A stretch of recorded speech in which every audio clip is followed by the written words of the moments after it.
Mapagpalang araw mga kataba. Yan, dahil nagki-cravings na naman tayo sa pansit. Konting mantika muna. Tapos dito, i-fry muna natin yung ating hipon. Kasi ipang-iibabaw ko lang tong ilang piraso ng hipon.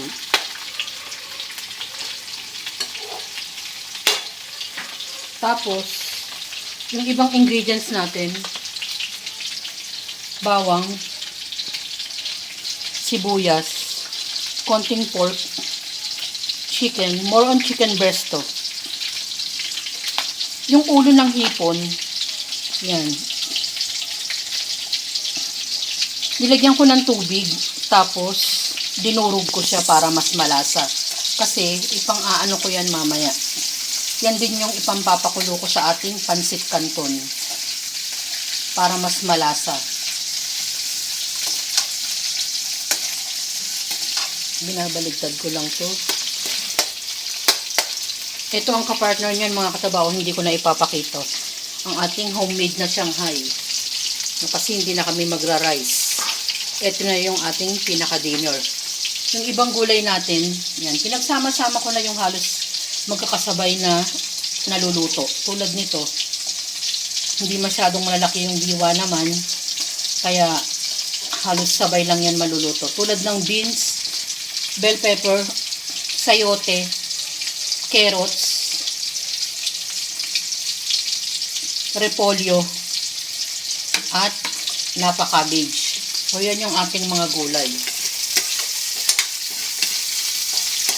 Marami tayong pwedeng idagdag na iba't ibang klase ng gulay.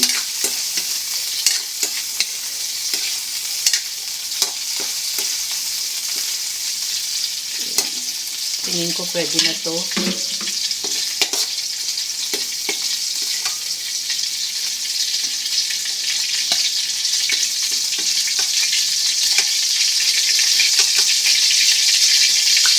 Pwede na natin ilagay yung bawang, sibuyas,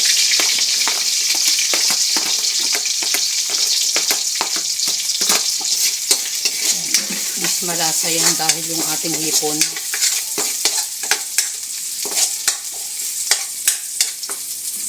At pagsasabayin ko na rin to.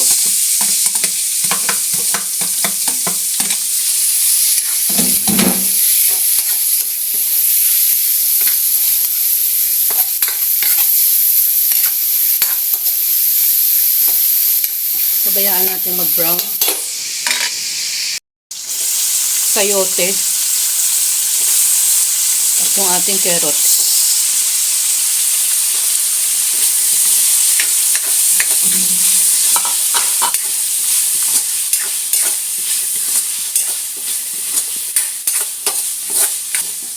Mga ilang minuto lang isusunod naman natin yung beans.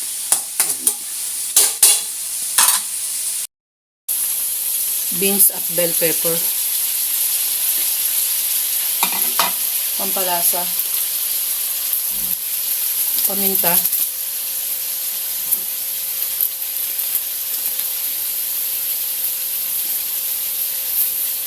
Ajinomoto. Sasabay ko na rin to. Napa-cabbage.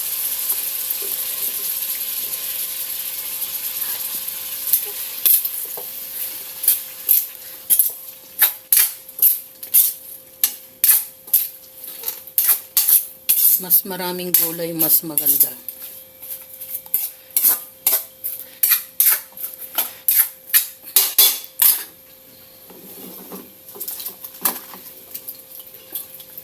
Repolyo.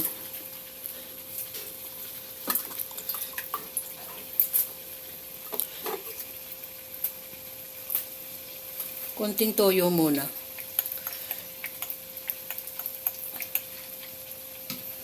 Dahil yung canton minsan ay mataas na yung alat niya. Minsan naman merong matabang. Depende sa klase ng canton.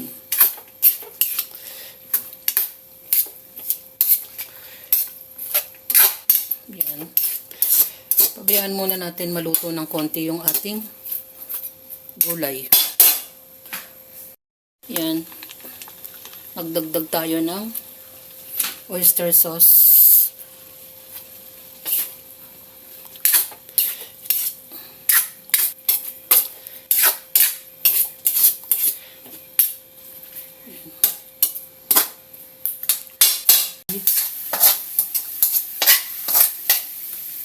Kung gusto niyo ng well done, pwede rin yung gulay na well done.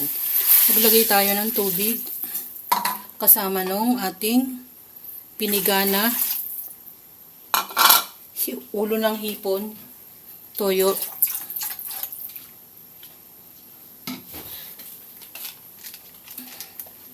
oyster sauce ulit, konting Ajinomoto lang.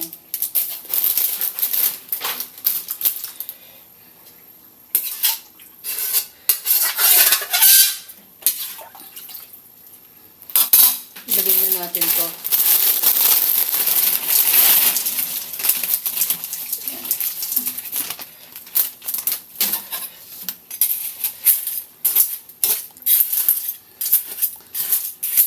Mamaya na tayo magdagdag ng tubig. Kung gaano karami yung maa-absorb ng kanton.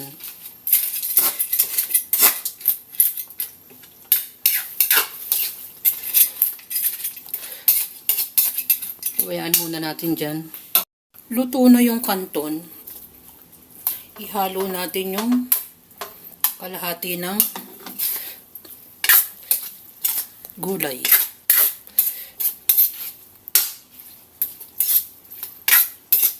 Maganda rin yung medyo nagmamantika ng konti. Tapos yung natirang kalahati ng kanton, ipang-iibabaw natin kasama nung hipon. Yan, ready to serve na yan. Bigla akong na-miss yung nanay ko dahil napakasarap magluto ng pansit canton. At lagi rin naman kompleto yung sahog. Yun naman sa atin ay kung ano yung nandito sa bahay.